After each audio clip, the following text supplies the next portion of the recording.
Song number 26 on my fantasy playlist, up 7 notches from 33 the previous week on my fantasy playlist, June 10th, 1995.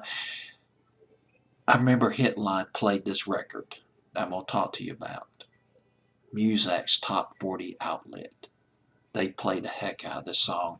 And the lyric that kept coming back to me time and time again, it was the hook.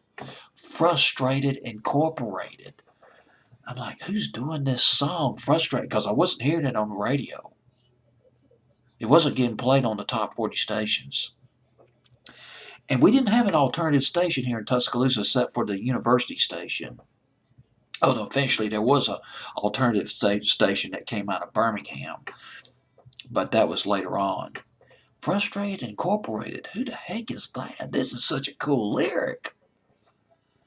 Well, Soul Asylum, Misery, got them on my fantasy playlist at number 26, the week of June 10th, 1995.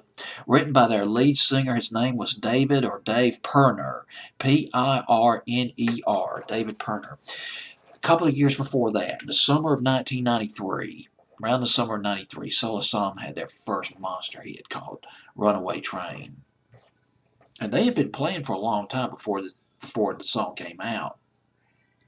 There were some positive things that came with this record. It helped them financially. And who's going to quibble about the money? Right. Their fan base widened. But it came with a price. As the fan base got wider, it became more shallow. Because you're going to have your diehard fans that are really into you. They're into your music. They're into your lyrics. They're into your philosophy. And then you got these other people who are like, man, I heard this one song on the radio, and I really like it. And I think I'll just buy this CD because there's one or two songs I really like. And there were some people who were hanging around Soul Asylum, dependent on them. Like people would hang around Elvis, dependent on Elvis to give them a living. So it is with Soul Asylum. These people would be around Soul Asylum. Man, we want your money, man. Just we're dependent on your revenue stream. Share the gold with us, baby. Well, it's not really funny. David Pirner just got frustrated. He wrote the song Misery, got the lyrics. I want to read a few of the lyrics because it brings back so many memories. They say misery loves company. We could start a company and make misery. Frustrated Incorporated. Well, I know just what you need. I might just have the thing. I know what you'd pay to see. Sardonic blast at the hanger-ons. People who are mooching on the band. Well, guess who produced it? I've already mentioned this guy in the countdown. I'm learning more and more about this guy. Butch Vig.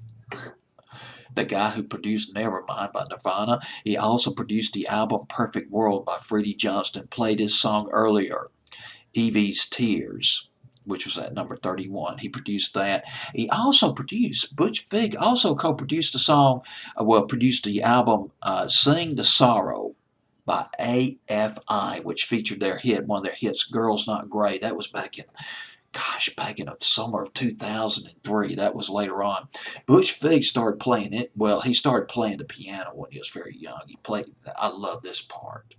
I love this part because he understands the golden years between 1964 to 73, the explosion of rock and roll creativity. He understands it. He knows it. Because here's what happened. Butch Vig was playing piano for 6 years. But one day, one night, he saw The Who perform on the Smothers Brothers. This would be in the late 60s when the Smothers Brothers were on the telly. We are talking the grandiosity of The Who. I could see for miles and miles Magic Bus, Pinball Wizard. I'm Free, Summertime Blues. The grandiosity of The Who. He saw him on the telly. And Butch Vig said, forget the piano, I'm dropping the piano. I'm buying myself a drum kit. Damn it, I want to play like Keith Moon, man, and Keith Moon could play. Just listen, I can see for miles and miles. Just check out the drum fills. He spent $60 on a drum kit. Butch Vig did, but he later moved into producing. That's where he's best known for, is producing. The album by Soul Asylum was called "Let Your Dim Light Shine." Was not critically acclaimed like their first album or their previous album, but the song "Runaway," well, not "Runaway Train," but "Misery," went to #1 on the alternative charts. #20 on Billboard's Hot 100. This is according to Wikipedia. I got to double check on that. But that's respectable. That's a commercial success right there. It's a commercial success on my fancy playlist, June 10th, 1995, up to number 26.